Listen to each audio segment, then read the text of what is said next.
킹스 스피치라는 그 영화가 있습니다. 혹시 보셨는가 모르겠습니다. 아카데미 상도 많이 받았고 굉장히 호평을 받은 유명한 그런 영화입니다. 이 영화는 영국의 국왕이었던 조지 6세의 이야기를 다룬 그런 영화입니다. 조지 6세는 말을 더듬는 컴플렉스가 있었습니다. 말을 더듬게 된 것이 선천적인 어떤 문제보다는 그 환경적인 심리적인 요인 때문에 그랬습니다.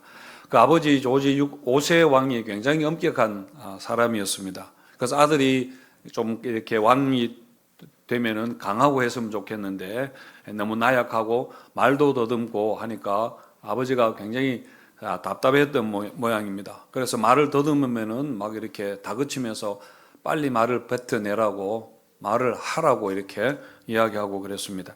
이런 억압적인 환경에서 자라서 말을 더듬게 되었는데요. 그래서 왕이 되었을 때는 대중 앞에 서서 연설을 해야 하는 게 가장 큰 공포였습니다.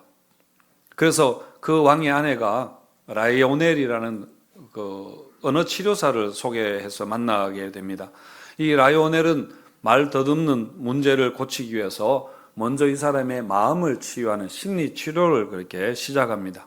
그래서 이 사람이 말을 더듬게 된 근본 원인을 그렇게 자꾸 끄집어내게 하고 그러면서 스스로 자기의 그 내면을 들여다보게 도와줍니다. 그래서 이 사람이 자꾸 자기 이야기를 마음에 있는 걸 이야기를 하게 됩니다.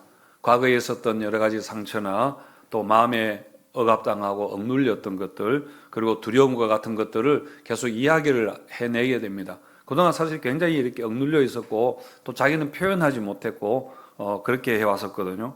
그런데 이 사람이 라이오넬이 그 사람의 말을 잘 들어줍니다. 끝까지 그 말을 들어줍니다. 그렇게 하면서 그 말 더듬는 문제가 점점 고쳐져 가게 됩니다. 그러다가 이제 드디어 2차 세계대전이 일어나는데 이 조지 6세는 왕으로서 국민들에게 연설을 해야 되는데 말을 더듬으니까 이게 너무 큰 스트레스였습니다. 근데 또 조지 6세가 상대해야 될 사람이 히틀러였습니다. 히틀러는 이 연설 잘하기로 유명한 사람 아닙니까? 아주 뛰어난 달변가이고 또 선동가이고 그런 사람이니까 이 너무 비교가 되는 거죠. 지금 전쟁을 시작해서 국민들의 사기를 북돋워야 하는데 그렇게 고민하다가 연설을 하는데 하지만 연설을 아주 훌륭하게 잘 해내게 되고 국민들에게 큰 감동을 주는 명연설을 했습니다. 자, 조지 6세가 이렇게 말문이 열리게 되고 용기를 가지게 된 것은 그 라이오넬이 그 마음의 이야기를 들어주었기 때문에 마음이 치유가 되었기 때문에 이렇게 기술적인 문제까지 해결이 된 것입니다.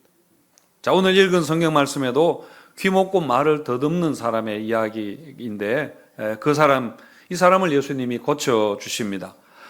보통 듣는 것하고 말하는 게 연결되어 있지 않습니까? 그래서 사람들은 자기가 들은 것을 말하게 되는데 듣지 못하면은 말도 못하게 되는 겁니다. 이중장애로 오는 경우가 많이 있습니다.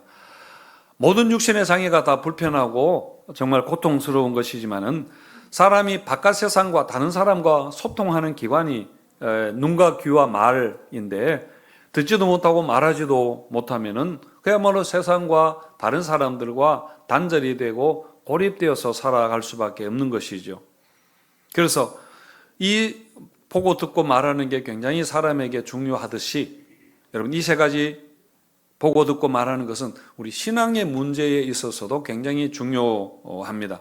그래서 여러분 복음서를 보시면은 맹인을 고쳐주시는 이야기가 많이 나오고 또 말 못하는 사람을 고쳐주는 이야기도 여러 번 나오는 것을 보게 됩니다. 마가복음 8장 오늘 본문이 7장 31절에서 37절까지고 8장 22절에서 26절에 보시면은 예수님이 베세다의 맹인을 고쳐주는 그 말씀이 나옵니다. 그러니까 8장의 맹인을 고쳐주는 말씀과 오늘 7장의 이 귀먹고 말을 더듬는 사람을 고쳐주는 이야기가 여러분 읽어보시면 굉장히 많이 닮았습니다. 그리고 마치 쌍둥이와 같습니다. 귀먹고 말을 더듬는 자라고 하니까 좀 이렇게 말이 길어서 편의상 에바다 형제라고 이렇게 부르겠습니다. 그리고 8장에 나오는 베세다의 맹인은 베세다 형제라고 그렇게 부르겠습니다. 자, 오늘 본문에 나오는 에바다 형제를 고치신 사건과 베세다 형제를 고친 그 사건을 각각 이렇게 양쪽에 두고 그 안에 세 가지의 내용이 나오는데, 그러니까 이 전체가 다 일관된 주제를 가지고 있습니다. 그 전체의 메시지는 바로 제자들에게 하시는 교훈과 책망의 말씀이거든요. 그래서 오늘 우리도 이 말씀을 통해서 우리에게 주시는 그 말씀을 듣게 되기를 바랍니다. 자, 예수님은 이 에바다 형제를 고쳐주실 때에 먼저 따로 불러내어서 이 사람을 만나 주셨습니다. 자, 3절에 보시면은 예수께서 그 사람을 따로 데리고 무리를 떠나사 했고, 8장에서 베세다 형제를 고쳐주실 때도 마찬가지로 예수께서 맹인의 손을 붙드시고 마을 밖으로 데리고 나가사 그렇게 했습니다. 저는 이 말씀이 굉장히 많이 감동이 됩니다. 예수님께서 그 형제를 군중들과 똑같이 대하지 않으시고 이 사람만 만나 주신 겁니다. 그래서 따로 데리고 나가신 겁니다. 아마 이 사람은 그동안 이런 대우를 받지 못했을 겁니다. 그런데 그것도 예수님이 이렇게 따로 만나 주신다는 게 얼마나 영광스럽고 감격이 되겠습니까? 아마 예수님은 그 사람을 정말 진심 어린 그런 눈빛과 몸짓으로 그를 이렇게 대해 주셨습니다. 그동안 이 에바다 형제는 장애로 인해서도 사실은 너무나 불편하고 힘들었지만은 무엇보다도 사람들에게 무시당하고 또 소외당했던 게 여러분 얼마나 힘들었겠습니까? 듣지도 못하고 말도 못하니까 여러분 당연히 소외되죠. 사람들이 이야기하는데 무슨 이야기인지도 전혀 모르고, 그리고 또 자기 표현을 전혀 말로도 하지 못하게 되니까요. 그야말로 투명 인간처럼 때로는 걸그치는 존재로 그렇게 살아왔습니다. 아마 본인도 거기에 대해서 만성이 되어가지고 그렇게 조롱과 무시를 당하고 해도 그게 얼마나 비인격적인 대우인지 깨닫지 못하고 있었을 겁니다. 그렇기 때문에 이 사람이 더 불쌍하다는 거죠. 하지만 예수님은 그 사람을 그렇게 대하지 않으셨습니다. 그래서 이 형제를 많은 사람 중에 한 사람으로서가 아니라 특별히 그 사람만 그렇게 만나 주셨습니다. 그 장애 때문에 듣지 못하고 말하지 못한다고 차별당해도 된다 라고 예수님은 전혀 생각하지 않으셨습니다. 그래서 사람이 없는 곳에 이렇게 따로 데리고 나가서 너 많이 힘들었지 하는 그런 눈빛으로 손을 잡아주시고 안아주시고, 그러면서 그 사람을 온전한 한 사람으로 고쳐주시고 회복시켜 주신 것입니다. 그래서 여러분, 에바다 형제가 고침받은 것은 육신적으로만 고침받은 것이 아니라 그 마음이 고쳐지게 되었습니다. 그래서 정상적인 그 정서를 가진 사람으로 회복시켜 주신 것이죠. 그래서 이제는 아프면은 아프다고 그렇게 말할 줄 알고, 그것 때문에 또 울기도 하고, 그리고 억울하면은 억울하다고 소리칠 줄도 알고, 누가 자기에게 잘못대하면은 멸시하면은 나는 그런 사람 아니야, 나한테 너 그렇게 하면 안 돼 라고 당당하게 그렇게 자신의 인격을 지킬 수 있는 그런 사람이 되었다는 겁니다. 자, 예수님의 이와 같이 하시는 행동에서 우리가 배워야 할 것이 있다면은, 여러분, 교회도 우리라는 전체 큰 무리 속에 숨어 있는 그 한 사람, 나를 보지 못하는 그런 공동체가 되기 여러분 쉬운 겁니다. 우리가 다 함께 찬양하고 같이 예배하고 많은 것들을 하지만은 정작 우리 중에 거기에 참여하지 못하는 많은 사람들이 있습니다. 여러분, 귀가 먹은 사람, 예를 들면 말이 어눌한 사람, 앞을 보지 못하는 것과 같은 그 한 사람을 위해서 우리가 따로 곁을 내어주는 그런 일에, 따로 시간을 정말 그분들 위해서 내어주는 일에는 우리가 너무 인색하다, 너무 전체로 그렇게 우리가 한다는 겁니다. 여러분, 교회 안에서도 목소리 큰 사람이 분명히 있습니다. 그런 사람 말하면 그냥 다 일이 진행이 됩니다. 하지만 목소리가 없는 사람들 많이 있습니다. 항상 구석에 있는 보이지 않는 그런 사람들, 아무도 눈여겨보지 않는 그런 사람들도 여러분 분명히 있습니다. 그래서 누군가는 이들에게 다가가서 이들의 손을 잡아주고 당신도 똑같은 사람이라, 존귀한 사람이라 그렇게 해주고 그 사람의 말을 들어주고 그리고 한가운데 세워주는 그런 역할을 또 누군가는 우리 교회에서도 해야 된다는 겁니다. 그런데 여러분, 교회 안에서뿐만 아니라 교회 밖을 향해서도 우리가 이렇게 해야 합니다.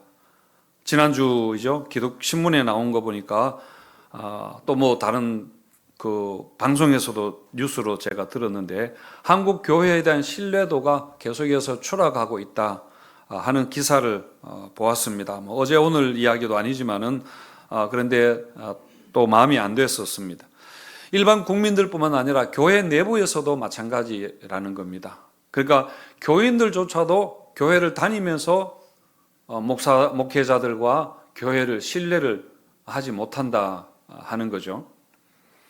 뭐 일부 목회자들의 정치적 편향성에 대한 비판이 거기에 많이 포함이 되어 있었고, 무엇보다도 교회가 너무 이기적인 공동체다, 자기들끼리만 좋은 공동체라 하는 이미지가 가장 중요한 게 반영되었다라고 그렇게 하는데요. 어쨌든 여러분, 교회가 뭐 사실 그런 거는 틀림없는 일입니다.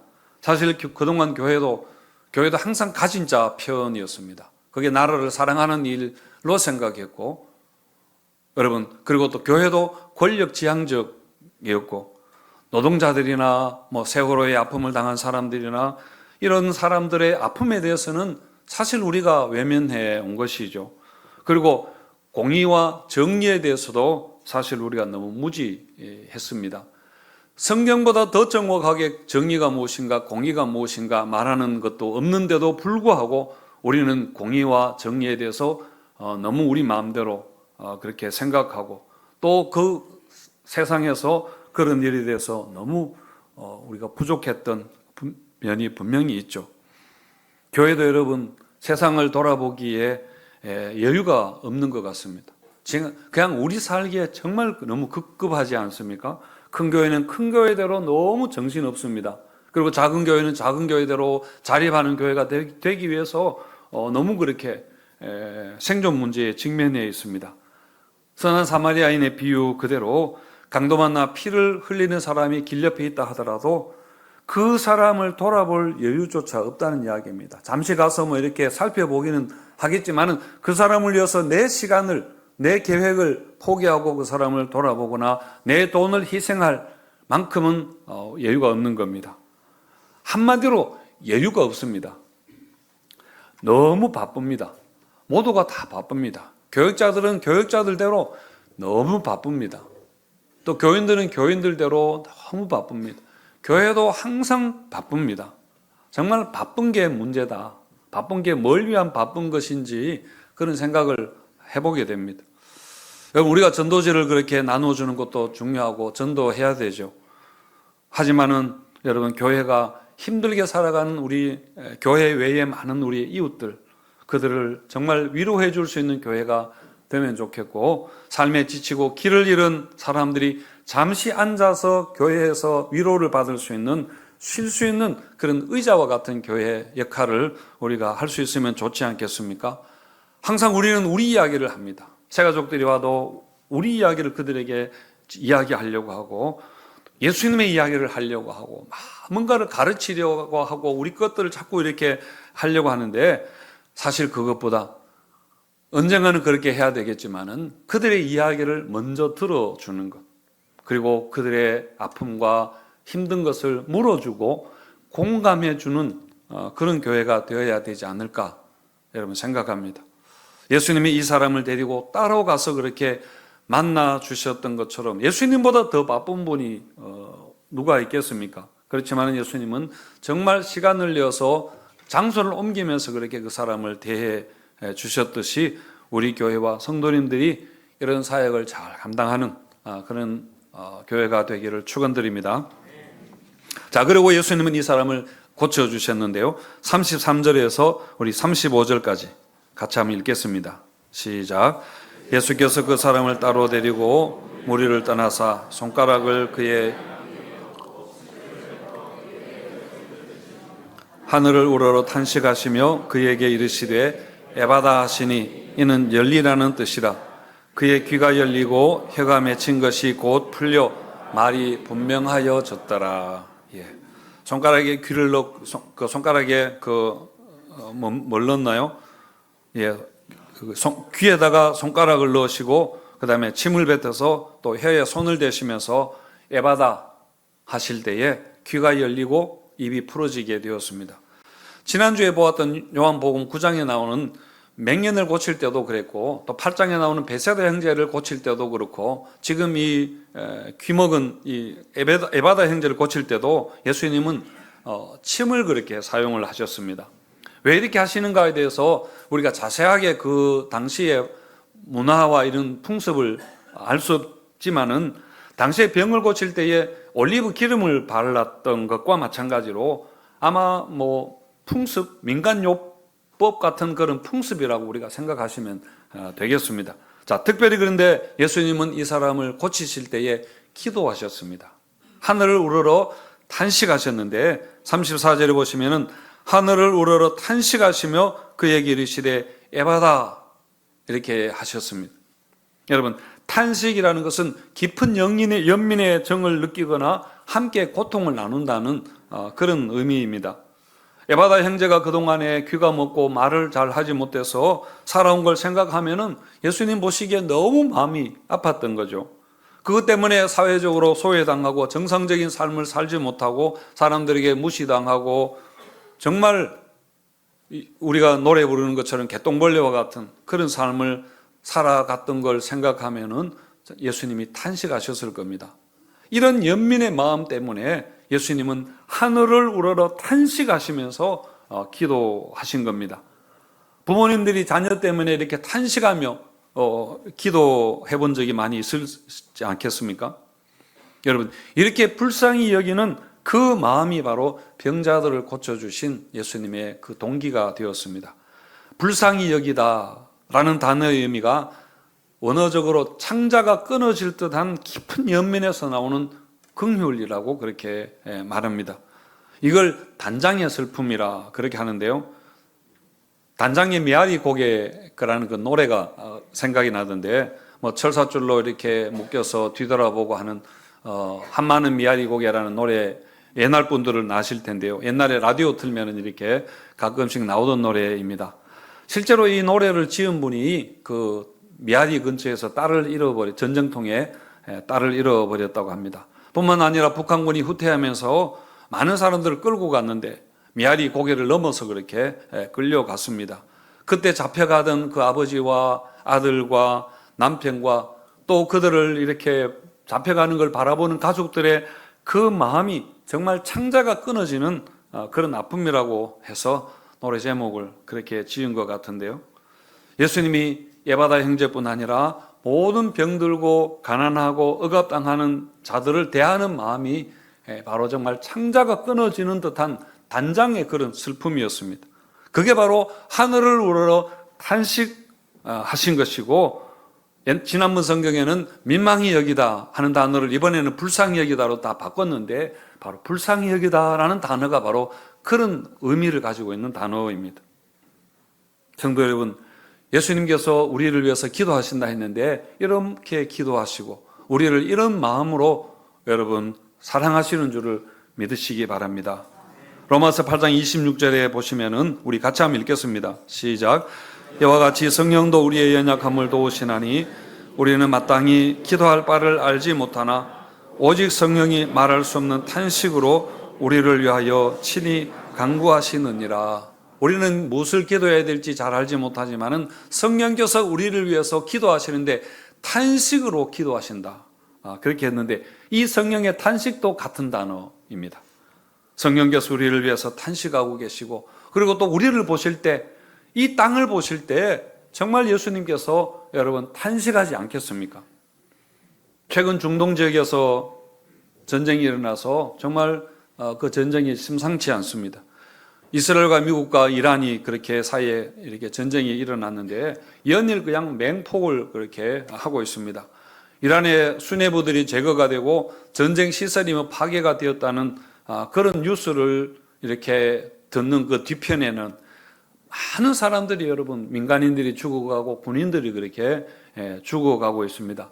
마치 무슨 스포츠 경기에서 승리하는 것처럼 그렇게 말하고 있지만은 죽어가는 그 한 사람 한 사람은 다 여러분 누구의 아들이고 누구의 아버지일 것이고 또 가족이며 특별히 하나님이 주신 소중한 여러분 생명 아닙니까? 사람들은 어떤 명분과 승리를 그렇게 부르시지만은 주님은 그런 승리보다는 무고한 피를 흘리는 이 세상을 정말 보시면서 탄식하실 겁니다. 우리가 하나님의 나라 하는 이야기를 하는데 정말 하나님의 나라는 전쟁이 아니라 여러분 평화의 나라입니다. 그래서 우리는 하나님의 나라가 항상 이 땅 가운데 우리 삶의 자리에 임하게 되도록 매일마다 나라가 임하시오며 라고 그렇게 여러분 기도해야 하는 것입니다. 그래서 오늘 이 말씀은 우리 교회를 향해서 하시는 주님의 말씀입니다.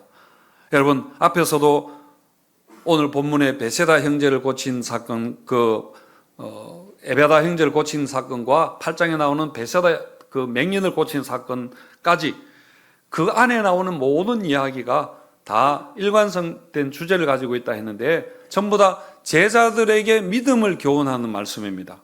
자, 오늘 본문 다음에 나오는 말씀을 보면은 어떤 말씀이 나오는가 하면은 8장 1절에서 10절에 보리떡 7개와 물고기 2마리로 4,000명 먹이신 사건이 있는데 이것은 그냥 어떤 기적을 일으켰다기보다는 하나님 나라를 보여주는 겁니다. 하나님의 나라가 이렇게 차고 넘치는 부족함 없는 잔치라는 걸 보여주는 말씀이고, 자, 그렇게 했는데 바리새인들이 당장 와서 예수님에게 시험을 그렇게 도전을 합니다. 표적을 보여달라. 그렇게 하면서 시험하는 이야기가 나오는데 그 바리새인들의 시험하는 것을 통해서 보면서 예수님이 깊이 탄식하셨다. 8장 12절을 그렇게 했습니다. 그리고 이제 제자들과 배를 타고 가는데 제자들에게 너희들은 저 바리새인들을 주의하라. 바리새인들의 저 외식과 위선을 주의하라. 그렇게 말했는데 제자들은 예수님의 말을 전혀 알아듣지 못합니다. 그게 무슨 말을 하는지 문맥을 이해를 하지 못하는 겁니다. 그래서 전혀 엉뚱한 소리를 하게 되죠. 그래서 예수님이 제자들에게 실망하셨는지 화가 나셨는지 제자들을 꾸중하시는데 8장 17절에서 21절에 보시면은 예수께서 아시고 이르시되 아직도 알지 못하며 깨닫지 못하느냐 너희 마음이 둔하냐 너희가 눈이 있어도 보지 못하고 귀가 있어도 듣지 못하느냐 또 기억하지 못하느냐 이르시되 아직도 깨닫지 못하느냐. 그렇게 제자들을 향해서 예수님이 탄식하신 겁니다. 그러니까 눈이 있어도 보지 못하고 귀가 있어도 듣지 못하느냐 아직도 깨닫지 못하느냐 하셨는데 예수님 말씀은 무엇인가요? 너희들이야말로 맹인이다. 너희들이야말로 귀먹은 자구나 하시면서 베세다의 그 맹인을 고쳐주시면서 제자들에게 보라고 그렇게 말씀하신 겁니다. 따라서 여러분 예수님이 앞을 보지 못하는 맹인 고쳐주신 것과 귀먹고 말 더듬는 자를 고쳐주신 것은 바로 제자들을 교훈하기 위해서 행하신 이적이라고도 볼 수 있습니다. 제자들이 그동안 예수님을 따라다니면서 여러분 얼마나 많은 예수님 주옥같은 산상설교 같은 그 예수님의 말씀을 그렇게도 많이 들었는데 그리고 오병이요 7병이요 바다 위를 걸으시고 죽은 자를 살리시고 수많은 이적을 보았는데 아직도 제자들은 그 자리인 겁니다. 예수님에 대해서 제대로 이해를 하지 못하고 있는 것입니다. 요즘 말로 하면은 교회를 수십 년간 다녔는데 맨날 예배는 꼬박꼬박 빠지지 않고 나오는데 아직도 믿음이 없다는 그런 구중인 것이죠. 믿음이 없다는 게 여러 가지 의미가 있을 텐데 우리 신앙이 너무 이기적. 그렇게 성경을 읽고 설교를 들으면서도 신앙은 그저 내가 잘 먹고 잘 사는 걸로 그렇게 생각하는 것도 여러분 아직도 믿음이 없는 것입니다. 그러면서 다른 사람의 아픔에 대해서는 이 사회, 지역 사회와 이 나라와 이런 아픔에 대해서는 전혀 관심도 없는 것. 여러분 그것도 사실 믿음이 없는 것이죠. 세상의 소리를 듣지 못해서 세상이 으로부터 교회가 점점 욕을 먹고 맨날 사고치고 뉴스에 나오고 여러분 이렇게 사회에서 소외되어 가는 것도 그러면서 자꾸 뭔가 전도하려고 하고 그렇게 전도하지 말라는 이야기 아닙니다만은 그런 것도 우리가 참 믿음 없는 행동이다 그런 생각입니다. 우리가 성경을 많이 읽습니다. 우린 교회도 매년 성경 읽기 하고 성경을 많이 읽으면서도 정말 난 놓고 기억자 모른다는 것처럼 하나님 말씀이 무엇인지, 하나님의 뜻이 무엇인지, 하나님의 마음이 무엇인지에 대해서 별로 관심이 없는 것이죠. 우리에게 하나님이 믿음 주시고 우리를 구원해 주시고 정말 복을 주신 그 목적이 무엇인지 그것도 모르고 왜 하나님께서 교회를 세우시고 교회를 통해서 하나님이 무엇을 기대하시는지에 대해서 전혀 모르고 하는 것도 여러분 사실 다 우리가 믿음 없는 거 아니겠습니까? 그래서 예수님께서 오늘 우리 교회를 향해서도 아직도 보지 못하고 아직도 깨닫지 못하느냐 믿음이 없는 자들아 그렇게 책망하시지 않을까 싶은 마음입니다. 그래서 여러분 오늘 이 말씀을 통해서 우리를 교훈하시는 우리를 사랑하시면서 책망하시는 주님의 그 말씀을 들을 수 있기를 바랍니다. 마지막으로 한 가지 언급하고 넘어간다면은 오늘 에바다 형제를 예수님께 데리고 나온 사람들이 있었습니다. 32절에 보시면은 사람들이 귀먹고 말 더듬는 자를 데리고 예수께 나와 안수하여 주시기를 간구하거늘 이렇게 했거든요. 사람들이 에바다 형제를 예수님께 데리고 나와서 그 안수해 주기를 간구했습니다. 이게 바로 여러분 기도인 것이죠. 당신은 눈에 보이는 예수님 앞에 나가는 것 자체가 여러분 기도였습니다. 오늘날 우리는 눈으로 예수님을 그렇게 볼 수 없지만은 분명히 우리와 함께 하시는 그 예수님께 우리가 간구할 수 있습니다. 우리가 기도할 수 있다는 겁니다. 그러면 똑같은 겁니다. 에바다 형제가 고침을 받은 것은 바로 이 사람들의 믿음으로 에바다 형제의 믿음이 아니라 데리고 온 사람들의 믿음으로 고침을 받았습니다. 따라서 여러분 우리도 이런 사람이 여러분 되어야 할 것입니다. 이렇게 중보기도 하는 사람, 우리의 믿음으로 다른 사람을 살리는 그런 사람들이 되어야 될 것입니다.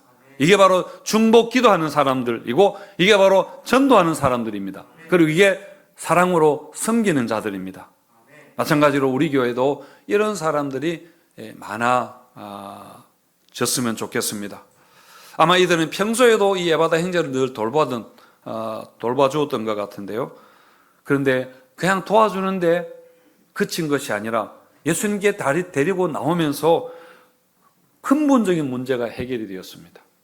예수님께 데리고 나왔을 때에 정말 그 사람의 귀가 열리고 입이 풀어질 뿐만 아니라 그 사람이 정상적인 사람으로 세워지고 영혼도 구원받고 그렇게 된 것이죠. 그래서 여러분 우리도 주변에 많은 분들 위해서 우리가 중보기도 하고 우리 나라를 위해서 중보기도 하고 그리고 또 우리 어려운 사람들 도와줄 뿐만 아니라 결국은 예수님께 인도하고 그래서 믿음으로 섬기는 복음으로 섬기는 우리 교회와 성도님들 되시기를 축원드립니다.